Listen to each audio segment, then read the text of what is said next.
अस्सलाम वालेकुम नाजरीन, मैं हूं जेएम जमाली और आप देख रहे हैं डिजिटल के सबसे बड़े चैनल न्यूज़ पाकिस्तान का प्रोग्राम ए टू जी।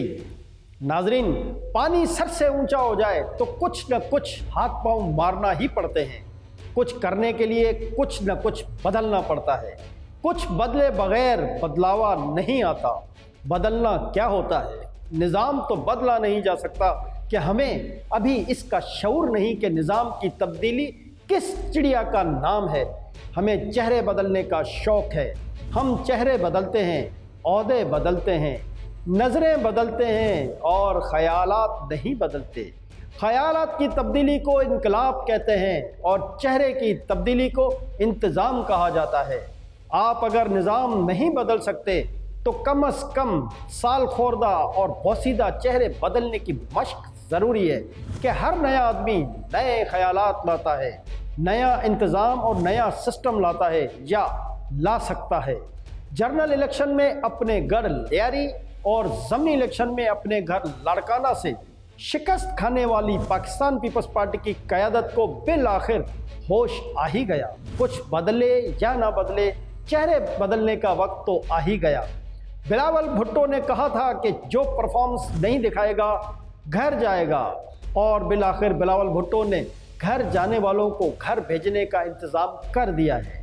जी नाजरीन, सिंध की सियासत में इस वक्त बड़ी हलचल महसूस की जा रही है क्योंकि बिलावल भुट्टो जरदारी ने वज़ीर आला सिंध सैयद मुराद अली शाह को तब्दील करने पर संजीदगी से गौर शुरू कर दिया है। ज़राए के मुताबिक चेयरमैन पीपल्स पार्टी पिछले कई हफ्तों से वज़ीर आला सिंध सैयद मुराद अली शाह से सख्त नाला है, जिसकी वजह से सूबे की बैड गवर्नेंस और तरक्याती प्रोग्रामों में सुस्त रफ्तारी बताई जाती है, जिसके बायस बिलावल भुट्टो जरदारी ने अपनी टीम का कप्तान तब्दील करने पर गौर शुरू कर दिया है।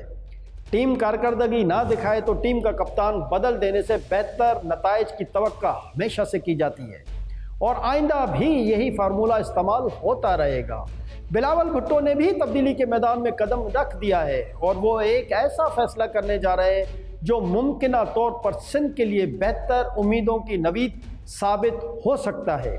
नए वज़ीर आला सिंध के लिए रुकन सिंध असम्बली फरियाल तालपुर समेत पार्टी के दीगर रहनुमाओं के नाम ज़ेर गौर है, जिसका चंद दिनों में बाकायदा ऐलान भी मुतवक्का है।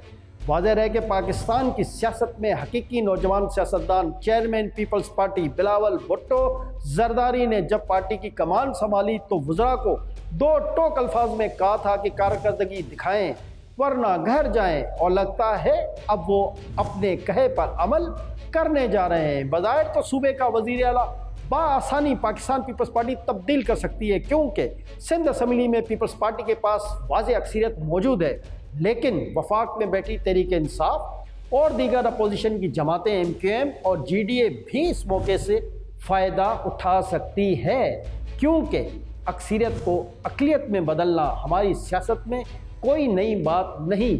अब देखना यह है कि आइंदा आने वाले दिनों में सिंध की सियासत क्या रुख अख्तियार करती है, लेकिन ये तय है कि वज़ीर आला की इन हाउस तब्दीली सिंध की सियासत में एक बड़ा ज़िलज़िला है जो आइंदा आने वाले दिनों में सिंध की सियासत में पैदा होगा।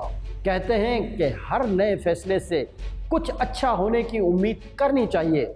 उम्मीद और दुआ है कि इस हलचल का फ़ायदा सिंध के अवाम को हो, जो भी हो उस सूबे की बेहतरी के लिए हो, क्योंकि ये सूबा अब मज़ीद बैड गवर्नेंस और करप्शन की कहानियाँ बर्दाश्त नहीं कर सकता। तो नाजरीन, ये थी आज की तेल का खेस कहानी, सिंध की सियासत में होने वाली सबसे बड़ी तब्दीली जिससे हमने आपको सबसे पहले आगाह कर दिया है। ज़िंदगी रही तो अगले प्रोग्राम में फिर होगी मुलाकात एक और नई खबर के साथ। तब तक के लिए अपने मेज़बान जेएम जमाली को इजाज़त दीजिए। अल्लाह हाफ़िज़।